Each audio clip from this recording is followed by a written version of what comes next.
We are strong. We are proud. We are the Latino Community Foundation of Colorado. We build vibrant communities across the state by investing in our people. By the year 2042, 1 of 3 Coloradans will be of Latino ancestry. We must create opportunity so our children, families, and elders can share their stories, feel connected, and give back at all levels of society to shape an inclusive Colorado. We are your trusted partner, your ambassador for transformative change. Somos familia.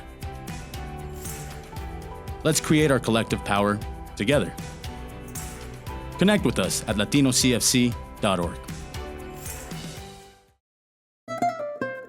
Celebrate with us on October 13, 2022, as we celebrate the 15th anniversary of the Latino Community Foundation of Colorado at the Denver Art Museum. Don't miss it.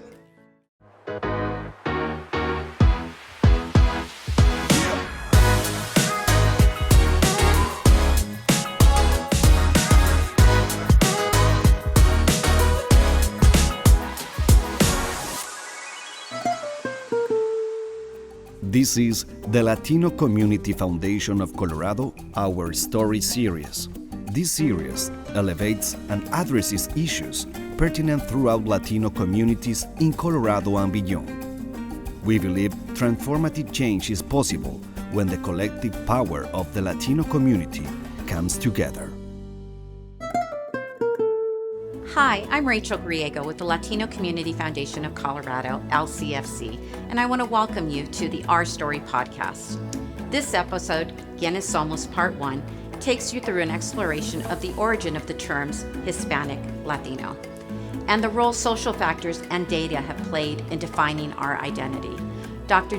Christina Mora, Associate Professor of Sociology at UC Berkeley and author of Making Hispanics, shares her story of how identities shift based on geography, different life stages, and policies.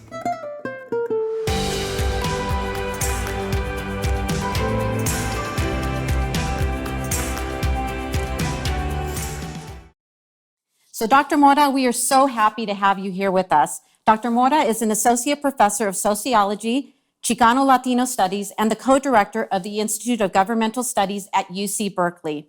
She completed her BA in Sociology at Cal in 2003 and earned her PhD in Sociology from Princeton University in 2009. Her research focuses on the questions of census, racial classification, immigration, racial politics. Her book, Making Hispanics, provides the first national historical account of the rise of the term Hispanic, Latino, and pan-ethnic category in the United States. Dr. Mora, welcome. Can you tell us a little bit about yourself and your research? And also, how did you come to write the book that you did the research about the idea of the Hispanic Latino identity? Yeah, great. So first off, I'm just so excited to be here. Thank you so much. Thank you to the Latino Community Foundation for making this a real space to discuss some of these really important topics. So like you, Rachel, I'm originally from Los Angeles. And I'm the first in my family to go to college. My parents never graduated from high school. And if you look at LA demographics in the 1980s, I grew up in an entirely Mexican neighborhood. We used to say that diversity, what part of Mexico your parents were from, like the North or the South, right? And so I grew up in this neighborhood, and then I went off to UC Berkeley to do my undergrad. And that is the first time I encountered a broader level of diversity outside of sort of Latino being defined by Mexican food, Mexican music, Mexican people. There I saw a much more broader Central American presence and a Central American ethos and language and style, right? Their form of speaking Spanish. And so I remember thinking, okay, in LA, I was Mexicana. Here in college, I'm more Chicana/Latina. I'm taking some Chicano studies classes and learning much more, reading Occupied America by Rudy Acuña, for example, and just learning much more about Latino history in the US. And then as I progressed in my studies, I suddenly moved to the East Coast. And I'm in a small town in the middle of New Jersey that just feels completely stifling many times for me. And so I take the train into New York City. And when I get off the subway, the sights and sounds of Latinidad are radically different.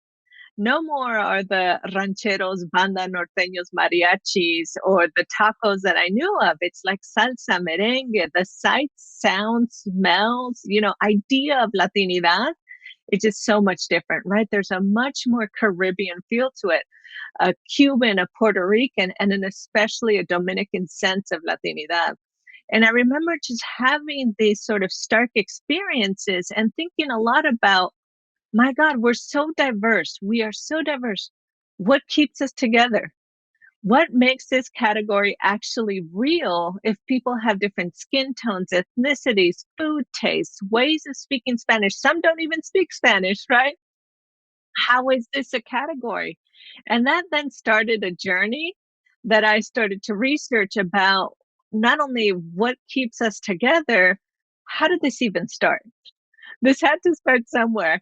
And the more that I delve deeply, if anyone sort of looks into the area of ethnic studies or higher education, will know that there's a real lacuna, a lack of studies that bear witness to Latino contributions in the United States. There's much more Latino history and Latino stories to be told than have been published. And a lot of this mirrors the fact that Latinos are the most underrepresented population in higher education. In fact, Latinas are less than 1% of the full professoriate. And so we don't have the studies, we don't have the books that have taught us about ourselves. And so I took this really as a calling for myself. Like, the story hasn't been written. What can I do? What do I have to say? And so this was sort of the beginnings of writing Making Hispanics and really thinking about, where did this term even come from? How did we come to be one? It's interesting. I hear your story, and as I talk to other Latinas across the states and even here in Colorado, the stories are so similar. I also am the first to go to college in my family. I'm third generation. I also went from, being raised in a neighborhood where everybody was Mexican, everybody looked like me, everybody sounded like me. And then when I went to college, even though I went to college 4 hours away, it was still California. I all of a sudden looked at myself and thought, oh my God, I am so different. And I had a really hard time reconciling that, because people really did see me first as who I was in terms of the color of my skin. And they also right away assumed that I was Mexican. I also moved to the East Coast. And when I went to Washington, D.C., I was shocked. I'm like, okay, yes, Cubans, Puerto Ricans, El Salvadorian. I mean, it was such a different mix of people. And my identity also shifted at that point. I all of a sudden started identifying more with being Latina as opposed to being Mexican. And so, yeah, I mean, identity changes as your life evolves, as you have lived experiences, and also geographically as well, right? With the people and the sounds that are around you.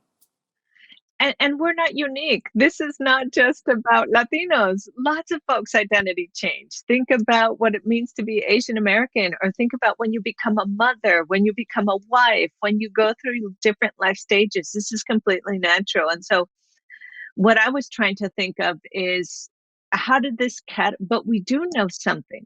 As I started researching my book, I do know that there was a moment when Hispanic wasn't. There was a moment when the census never had a Hispanic question, when there were no policies, when no one had even dreamed of something called the Latino Community Foundation or a Latino organization. And so those are some of the questions. And what I found as I was sort of, this was a massive historical undertaking with archives in the Census Bureau, in different state departments, among politically organized groups, in media archives. And what I found was that if you look at America in the 1960s, you would find really a map of 3 different Latino worlds. One was in the Southwest, and that world was largely Mexican, Mexican-American, Chicano. That was the sort of Mexican world. Up in the Northeast, there was a real Puerto Rican world, and it had almost no connection to what was going on in the Southwest. And then in Miami, we had an emerging Cuban world.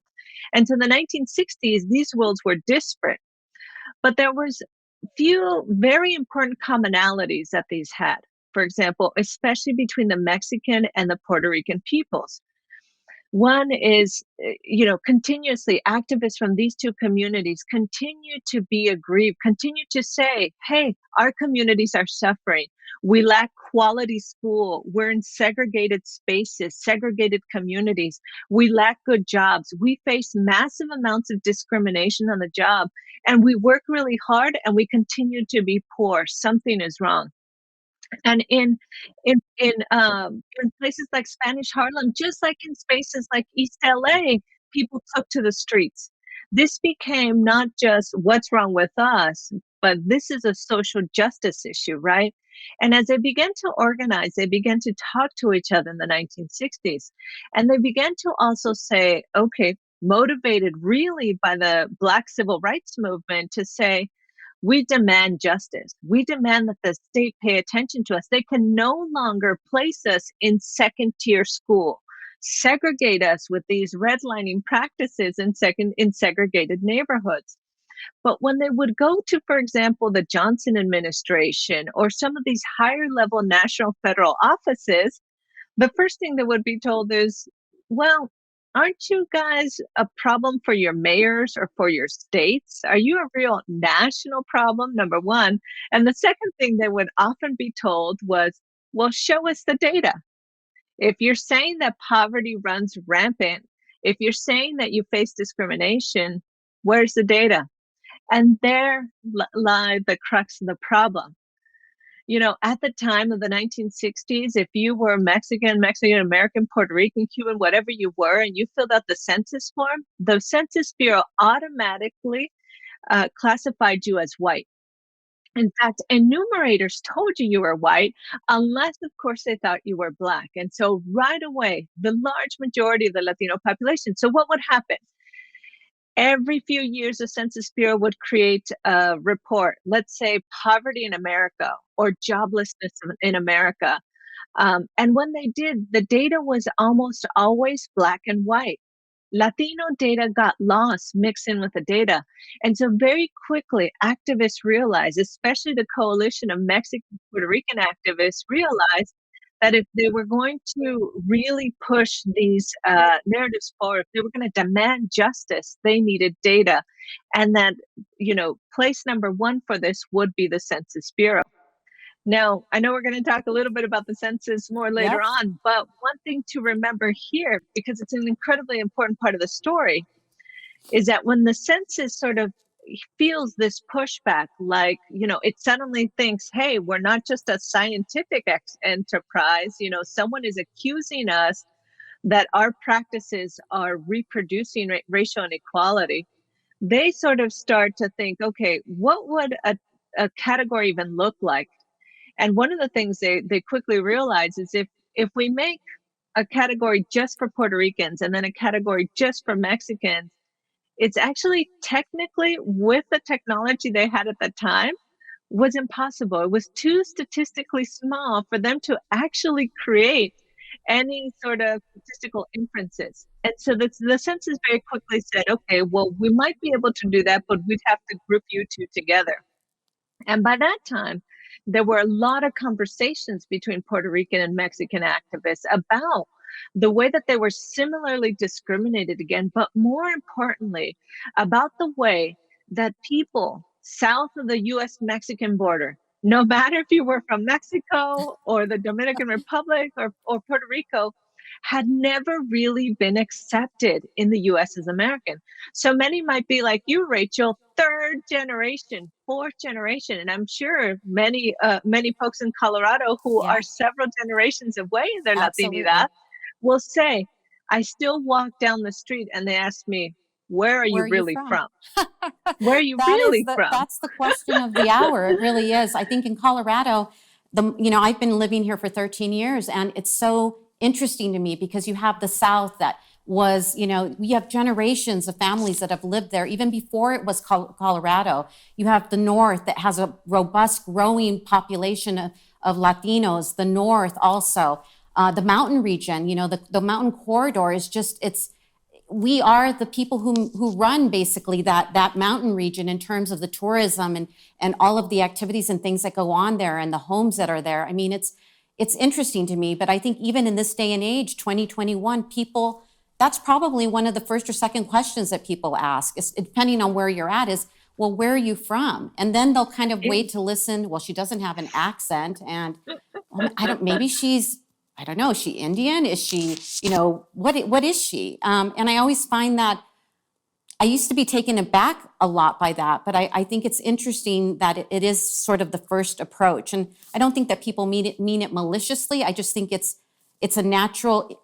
inquiry now, because we are so diverse. And as you know, we're not a monolith. We are so diverse. We come in so many different shades, and and we have such different lived experiences as well. And I too remember seeing that form and going, where's my box at? I had never been told I was white. I said, I don't understand this, but I was too embarrassed to say anything to anyone, so I just checked the box. Yeah, absolutely. It helps all the time. And look, when the Bureau sort of decided, or was like, look, for 1960s, 1970s technology, we can't have you guys be very separate. We can't say Puerto Rican race statistics. We can't say Mexican statistics, but we can do something if we group you together. And look, no one had a crystal ball at the time. There was a sense that Latinos would continue to be a migrant population and that they might sort of increase. They had no idea we'd get to 2020 numbers. They had no idea we would become the largest minority, the majority in several of the nation's largest metropolis areas, right? They had no idea. And so they're like, okay, we can group them all together and we'll label them something, right? And there were lots of debates on what they would be labeled. The Bureau really likes something called Spanish origin. So if anyone ever remembers filling out, the census in 1980 and even in 1990, it was Spanish origin / Hispanic, right? And there were lots of debates on what would be the proper label. But the idea for the Bureau was, okay, if we're going to give you data, we need to group it together. And you've got to think, if you were an activist in Los Angeles at the time, and you would start to see Latino, Mexican children significantly placed in second-tier schools, segregated in this way, you're going to do anything you can to get the best possible data and show this, right? And so for them, that was like, okay, we'll compromise. We'll do this. We'll do this in this way, right? But what was unclear over time is just what Latino meant, what Hispanic would mean, how big this group would be. Would it include Brazilians? Would it include Haitians? Would it include a third generation person born in the United States? Did they have to have a parent from outside? There were so many. Did they have to speak Spanish? In fact, one of the labels that was used and thrown around and thought of was, okay, are we Spanish speaking? And very quickly, when the Bureau sort of tested these different labels, they found they couldn't use Spanish speaking. Why? If you look in Los Angeles, if you look in the Southwest, in the deep valleys of Texas, people had grown up generations being chastised, even kicked out of school for speaking Spanish. Absolutely. And so when the government comes at you with a form and wants to know, do you speak Spanish? Even if the radio is blasting in Spanish, even if the TV is on in Spanish language, so many people would check no. And I think a lot of the language issue is yes, there's a common thread, but not all of us speak Spanish. There's a lot of indigenous languages. Also we have them here. We have a large Guatemalan indigenous population in the South, and this sort of leads us into the next discussion. And we're going to have time to just sort of start this discussion, and then we'll follow up after our break. But let's talk about the census. Let's talk about all the social factors and the data that has gone into defining the Hispanic Latino identity. I know obviously we just finished a census count, and we did it under the most strenuous circumstances under, COVID. I know that right now the data is being delivered to all of the different, to everyone. People are dissecting it. People are starting to talk about redistricting, redrawing lines. The dilution of some of our communities is happening. I know a community that was spoken about today that was 80% Latino is now 40%, and now with the redistricting could potentially be even cut further in half. So it's frightening to think about that. So give me a little bit of, just to kind of start things off, your thoughts around these social factors. Yeah, I think sort of, so data made it possible, but data can also shape the way we think about ourselves. Right. And then data is used for politics, Yeah. as you just showed us, right? Yep. This is why data is so important in how you think. It's not just a Census Bureau. What the Census Bureau does is then copied by what the Department of Ed does, what the Department of Justice does, and then by, small Los Angeles Department of Ed, it has these massive trickle down effects, right? And so Right. it becomes really important to think and pause. Well, what is really being communicated here? And the way I think about sort of the impact that the census has on who Latinos have been is in three ways. One is the label, right? Right. Many folks have asked, like, so why did we end up with Hispanic, right? And what's interesting is that it wasn't clear. Some people tend to think, oh, it was the most favored term in the 1960s and the 1970s. But in fact, when the Bureau would go out in places like California and Arizona and Texas to sort of test the question and say, okay, well, now we have this other question. Are you Hispanic? Most people didn't know what the term even meant at all. They're like, I know I'm Puerto Rican. I'm not sure I'm Hispanic, right? And Right. so in the 1970s and early 80s, the Bureau actually had to engage in a publicity campaign to popularize the term. They joined up at that point with Spanish language media, who was really eager to help them. And they created commercials. They created an all-day telethon where they would hold up the census form with a big circle around the new Hispanic census and saying, if you're listening to us, if you're Mexican, Puerto Rican, Cuban, whatever you are, Yeah. you're Hispanic on the 1980 census. And so people forget that as we create these new categories, there's also this part of popularizing it. There were other Absolutely. terms. One important part of this fight, at least from activists and from a social justice perspective, is that the terms signify that we belong, that we are here, that we are not foreigners. So right away that sort of knocked out some labels. So some Yeah. people then said, well, we're not going to be Latin American because there's Latin America, and it would suggest this foreigner, right? Right. Latin was sometimes something that was used. The way Spanish speaking wasn't going to work, there was another term that was often used, which is Spanish surname. Mm-hmm. Just think about it. If we still use Spanish surname, Vicente Fox, the former president of Right. Mexico, would not have been Hispanic on our own form. So no term was perfect. In fact, this gets at like what I think is another important part of the Bureau. There were some activists that said really forcefully, let's have a brown category. You like to use color, Bureau statistician. Yeah. You say white, you say black. Why not call us brown? That will be more true to our experiences. But if you're a demographer, if you're a statistician, you just absolutely know this is a non-starter. So just think about it. At the same time that they were thinking about what to do with the Latino category, they were also wrestling or debating with who were South Asians. Oh my gosh. At some point they had Yeah. South Asians as a quote Hindu distinct racial category. At another time they had them as part of the white category. And so they just thought they're talking to each other like, oh my God, if we have this brown category, we're going to have it filled with South Asians, Filipinos that were becoming an important part of the population, and even some Native American groups, right? Especially those that had no tribal affiliation might say they're brown, and then the category would fall apart. Well, let's do this. There's so much to unpack here, and this is really important. We're going to take a little bit of a break, and then we're going to come back and resume the conversation. Great. This podcast is brought to you by the Latino Community Foundation of Colorado, LCFC. Thank you for joining us today for the Our Story podcast, where Latino lived experience meets action. Mil gracias to Dr. Christina Mora. This series was made possible through the support of Colorado Housing and Finance Authority, Colorado Health Foundation, Molson Coors, and University of Colorado. Production credits to Emmy-winning producers Truce Media Collective.